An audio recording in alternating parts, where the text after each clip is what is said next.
Bonjour les amis, j'espère que vous allez bien.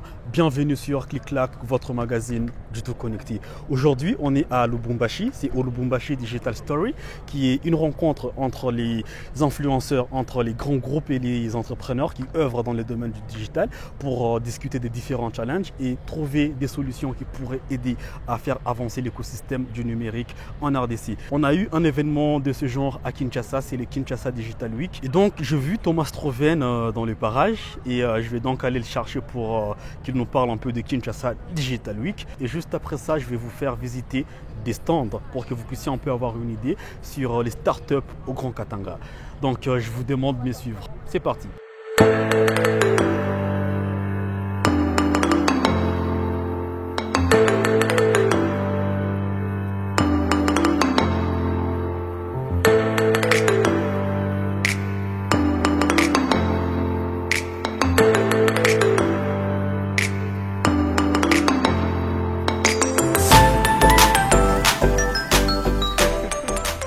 Voilà, je m'appelle Thomas, j'habite à Kinshasa et notre société c'est Kinshasa Digital.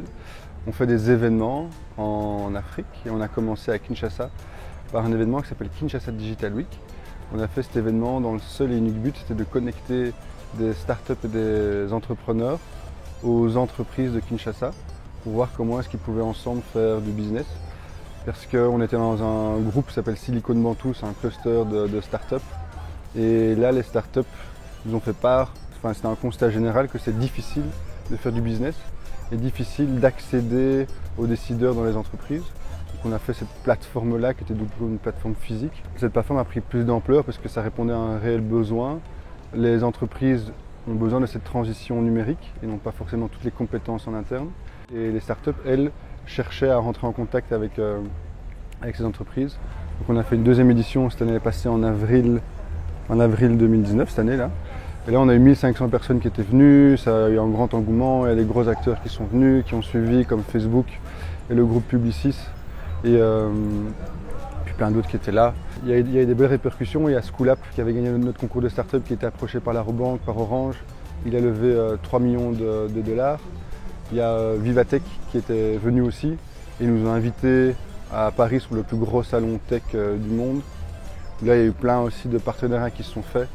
Il y a par exemple le président Tshisekedi qui a été il y a 2 jours à Paris rencontrer Vivatech puisqu'ils avaient entendu et vu tout ce qu'on avait fait ensemble.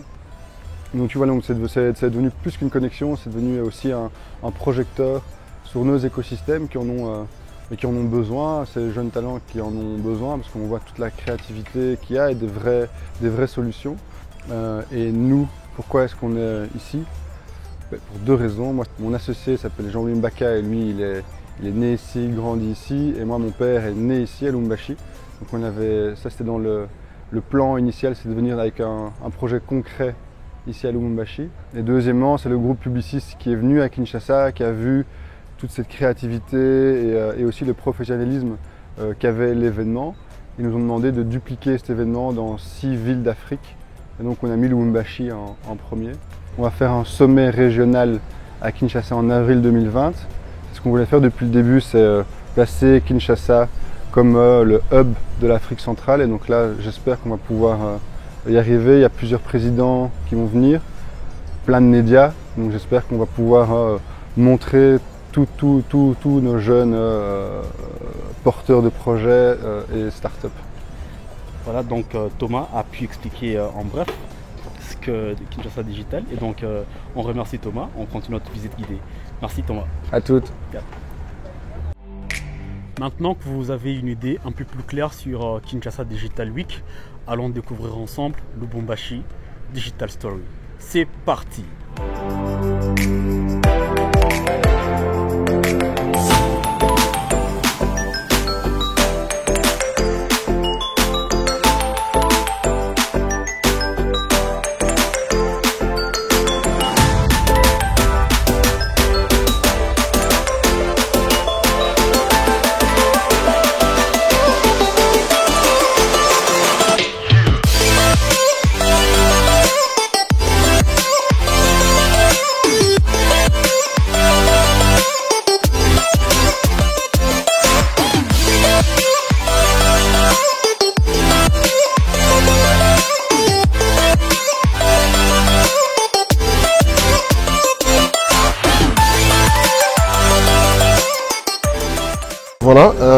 Schoolab, c'est une application qu'on a créée, qu'on a mise en place dans une tablette. Voilà la tablette, elle est là. Donc c'est une tablette personnalisée Schoolab, c'est-à-dire nous-mêmes on a fait fabriquer. C'est-à-dire on a mis des applications uniquement qui peuvent servir pour l'amélioration de la qualité de l'éducation ici en RDC. Et voilà pourquoi hier on a fait les lancements officiels ici dans le Grand Katanga. Mais c'est un projet qui date depuis, parce que ça a été lancé depuis Kinshasa il y a c'est là 3 ans. Et ça a été lancé par notre DG, c'est-à-dire M. Pascal Kaneki, qui est le DG dans les cofondateurs principaux du projet Schoolab. Il ne travaille pas seul, il travaille avec Abegui l'État, avec toute la grande équipe de Kinshasa. Et voilà, dans cette application a été créée juste pour améliorer la qualité de l'éducation ici en RDC, parce qu'on s'est dit qu'il y avait beaucoup de problèmes, il n'y avait pas d'équilibre dans l'enseignement, parce qu'il y avait des gens qui étaient plus privilégiés à Kinshasa, et en province, on sentait que certains professeurs étaient limités. Et voilà pourquoi on a créé cette solution, pour essayer de permettre que le programme scolaire soit équilibré partout sur le plan national.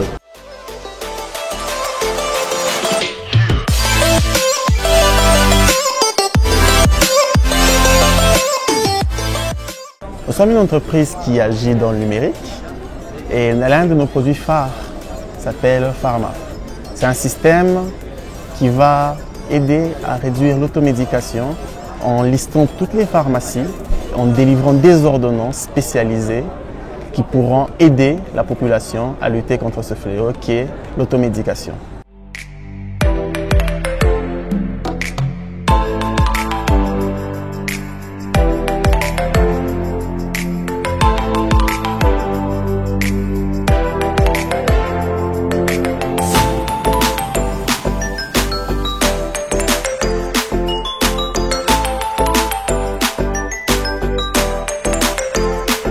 Alors, merci beaucoup Aise. L'idée ici c'est de présenter en tout cas à tout l'environnement de l'écosystème congolais, mais aussi de l'espace Schengen, que dans les cadres de la tournée Africa Story, on va organiser à la deuxième quinzaine du mois de février une conférence Africa Story Bruxelles qui va réunir en tout cas l'écosystème de l'espace Schengen, l'écosystème digital bien sûr, avec l'écosystème de la République démocratique du Congo, des quelques pays africains.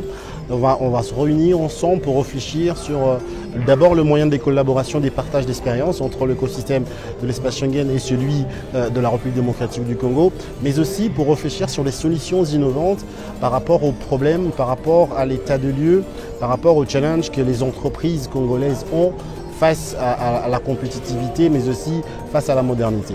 Le rendez-vous est donc pris du 14 au 15 février 2020 à Bruxelles, au musée des Terres du Rhône. Grand merci d'avoir suivi cette vidéo jusqu'à la fin. Moi je vous dis à très bientôt et entre-temps, une beauté, souriez.